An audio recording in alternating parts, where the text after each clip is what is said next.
و80 آیتن او په دې صورت کې 182 آیتونه دي 182 آیتونه دي پکې و5 رکوعات 15 پکې رکوګانې دي په دې صورت کې د دې لومبني آیتونو کې الله تعالی 3 قسمونه خوړلي دي یو قسم الله تعالی چې خوړلې دی نو د سب په جوړولو باندې الله قسم خوړلې دی دویم الله تعالی چې قسم خوړلې دی نو د فرشتو په هغه ټولګي باندې الله قسم خوړلې دی چې کومې فرشتي د پاره د شیطان د شړونکو د پاره مقرر شوي دي او 3 نمبر قسم چې الله خوړلې دی نو هغه په هغه ډلو باندې یا د هغه د فرشتو په ډله باندې چې کومې فرشتي د الله تعالی په ذکر کې مشغوله وي الله چې لومبی قسم خوړلی دی والصافات صفا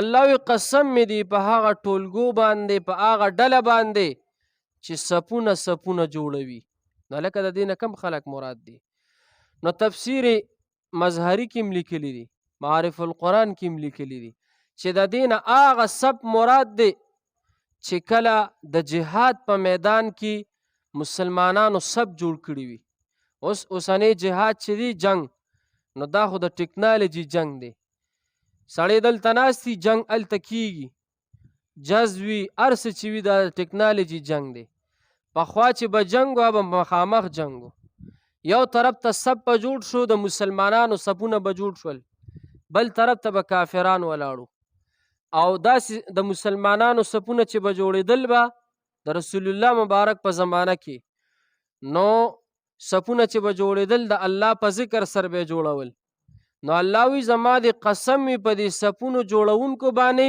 چې دا کم سپونه جوړیږي د کفر خلاف الله وی په دې زما قسم وي یعنی دا الله ته څه دی ډېر خوښ دي بعضې علما وی چې نه د دې نه هغه سپونه مراد دي چې کله دا منځګزاره دي منځ ته ودرېږي او دا سپونه جوړ کړي نو الله وی قسم مې دې وي د دې منځګزارو په دې سب به جوړونکو باندې دا معنی هم صحیح ده او بعضې علما وی چې د دې نه هغه سپونه مراد دي چې کله فرشتي د الله تعالی د عبادت دپاره صفونه جوړ کړي فرشتي چې دی په دې فضا کې هم هر وخت د الله تعالی د عبادت دپاره صفونه جوړ کړي وي او چې څه حکم ورته میلو شي نو بیا د هغه حکم تعمیل کوي فرشتې او بعضې علما وایي چې د دې صفونو جوړونکو نه هغه فرشتې مراد دي چې بره په اسمانونو کې په ځمکه باندې یا په اسمانونو کې 7 اسمانونه دي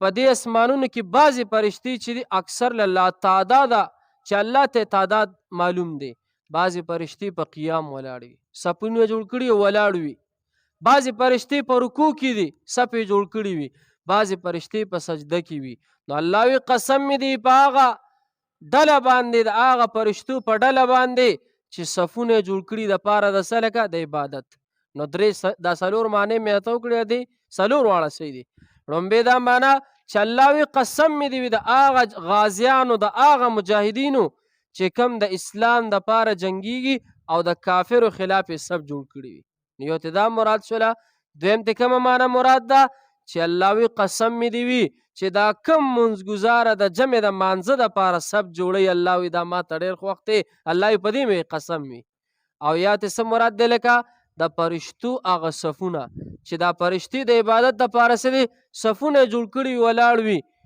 نو په دې باندې الله څه دی قسم خوري خو دا دویمه معنی ته به لږ سوچ وکړو چې الله وی قسم مې دی وي د منځګزارو په دې سب جوړونکو باندې الله وی په دې مې د قسم وي دا لکه د منځګزارو فضیلت ته معلوم شو یعنی الله ته دا دومره خوښ دی د منځګزارو د مؤمنانو دا سب جوړول چې الله پې قسم خوري او لکه قسم خوړل الله تعالی ګوره دلته په څه باندې قسم خوړلی په سب جوړونکو باندې بیا ورپسې الله دویم قسم خوري په فرشتو باندې بیا دریم قسم الله خوري په ذکر کوونکي ډله باندې هلکه مو ته چې قسم خورو نو قسم خوړل خو اسم ګناه ده خو د الله د نوم نه ماسیوا به په بل شي ګورې قسم نه خوري ښه دې زمانه کې خلک وایي ستا مې د مور په سر قسم وي که نه. دا ګورې ډېره قبیحه خبره ده. په دې الله ډېر سخت خفه کېږي. بعضې خلک وي ستا مې د دې سر په دې ویښتو قسم وي، یا وي زما د جومات وي، یا وی مار به جماعت قسم وي که دا خلک وي که نه. نو د الله د نوم نه ماسوا په بل شي باندې قسم خوړل ډېر لوی جرم دی، او دا په شرک کې هم راځي چې د الله د نوم نه ماسوا په بل شي باندې قسم خوري. ښه جي.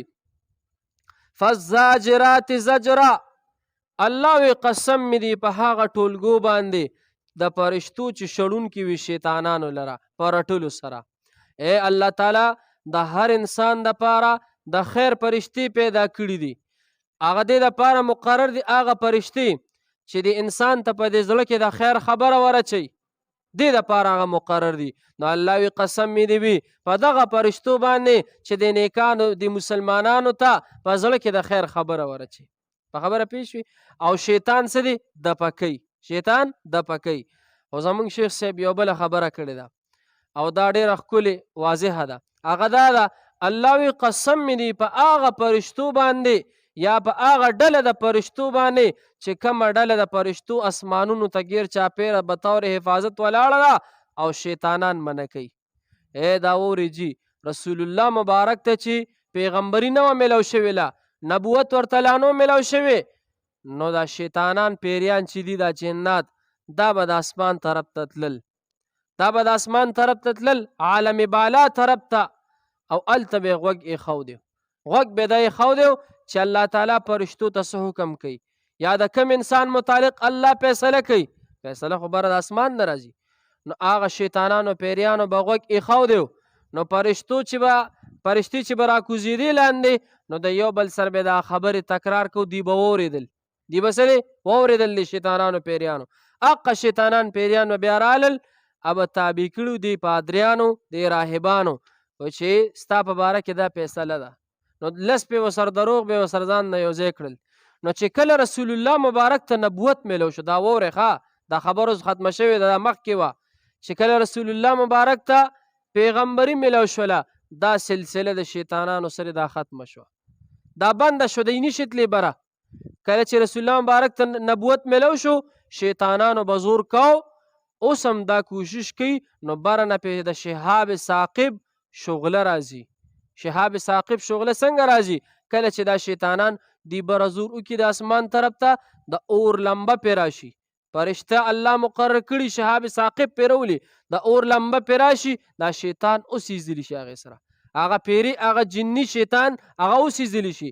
که تاسو خیال کړي خاص کر د روژې په دې میاشت کې که تاسې اسمان ته ګورئ داسې یو شغله غیبه شي، غیب شي. نو دا زمونږ د شیخ صاحب د تفسیر کې هم لیکلي چې دقه هغه شهاب ثاقب دی. داسې دی لکه دقه هغه شهاب ثاقب دی چې الله مقرر کړی دی دپاره د چا؟